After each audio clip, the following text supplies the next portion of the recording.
Morgan Freeman and Ian McKellen. Two voices, two presences, two legends, but only one can be called the bigger legend. It's a question that may seem impossible to answer at first. After all, we're not talking about just actors.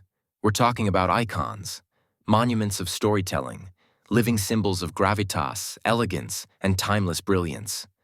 But when you dive into their lives, their struggles, their victories, and the mark they've each left on the world, you start to see the contours of an answer. Morgan Freeman was born in Memphis, Tennessee in 1937. Raised in Mississippi, he grew up in an America still shaped by segregation and inequality. Acting was not an obvious path. In fact, he joined the Air Force dreaming of flying. It wasn't until his mid-20s that he fully committed to acting, and even then, the climb was slow. He paid his dues in theater, on the streets of New York, in obscure roles. He didn't truly become a household name until he was in his 50s. And yet, when he arrived, he arrived.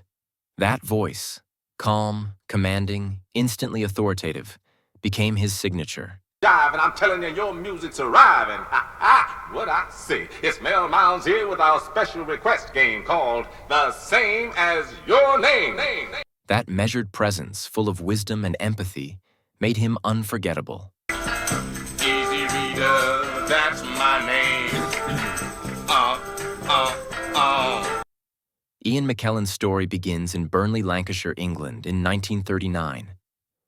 Raised in the shadows of World War II, his family valued literature, storytelling, and resilience. From a young age, he was captivated by performance. He studied at Cambridge and dived into the British theatre scene with fervor. McKellen wasn't just a performer. He was a purist, a craftsman of Shakespearean language, someone for whom acting was both art and responsibility. For decades, he was a titan of the stage long before Hollywood ever called. His fame, like Freeman's, came later in life. But it was long in the making.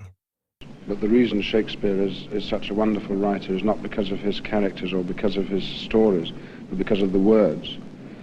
And this sort of stage, as I say, emphasizes the words, and that's right. Both men are examples of late bloomers who aged into greatness, redefining what it means to make it in show business. Neither was an overnight sensation.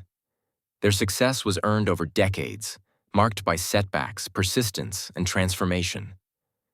But what makes a legend? Let's talk about the range. Morgan Freeman can be God, literally.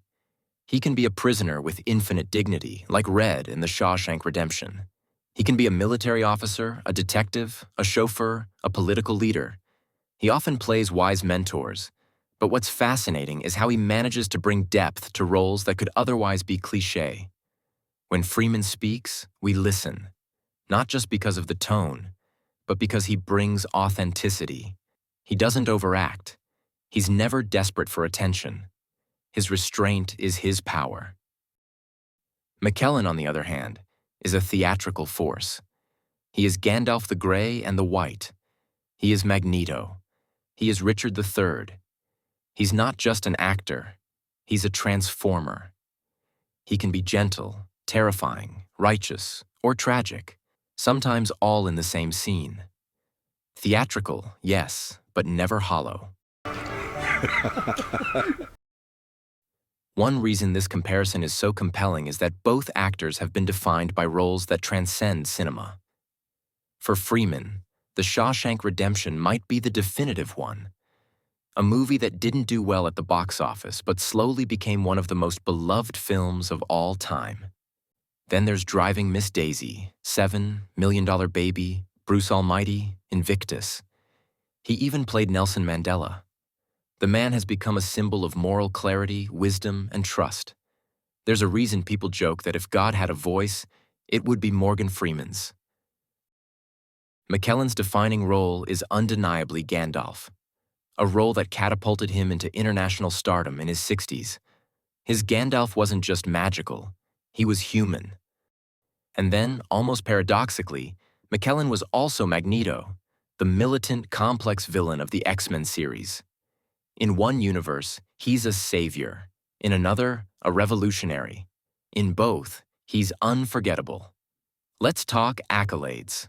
Morgan Freeman has been nominated for 5 Academy Awards and won once, for Best Supporting Actor in Million Dollar Baby.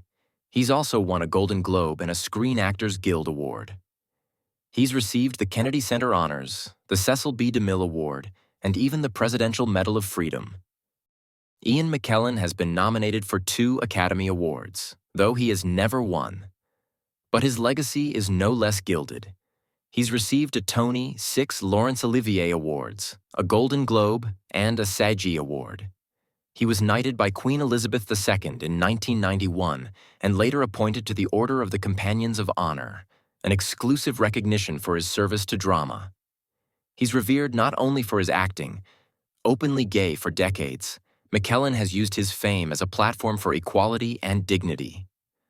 On the stage, McKellen has done it all, from Hamlet to King Lear, from Macbeth to Waiting for Godot.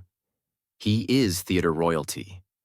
Freeman also has strong stage roots, especially in his early career, but his home became the screen, big and small. Commercially, Morgan Freeman may have the edge. He's been in countless blockbuster films. His name is familiar to virtually every moviegoer across generations and countries. He's a voiceover legend. From science documentaries to Visa commercials, his voice is trusted more than most politicians. He is, quite literally, the voice of God in American culture. But McKellen, with fewer films, has arguably more iconic roles per capita. His 2 most famous characters, Gandalf and Magneto, are cornerstones of modern fantasy and superhero cinema. He didn't just play those roles. He defined them. And despite being British theater royalty, he's a global pop culture figure. He's beloved by Gen Z meme culture and respected by academics alike. Then there's the matter of personal influence. Freeman, a black man who broke through in a predominantly white Hollywood, became a beacon of excellence. He redefined what black masculinity could look like on screen. Dignified, wise, restrained, and universally respected. His very presence helped change how characters were written and cast. He opened doors, not just by speaking, but by existing. McKellen, as one of the most prominent openly gay actors in the world, helped destigmatize queer identity in entertainment. He came out in 1988 and became an activist during a time when it was far from easy. He founded Stonewall UK and has been a vocal advocate for equality, often at great personal risk. He showed the world that an openly gay man could be a wizard, a warrior, a leader, and a legend.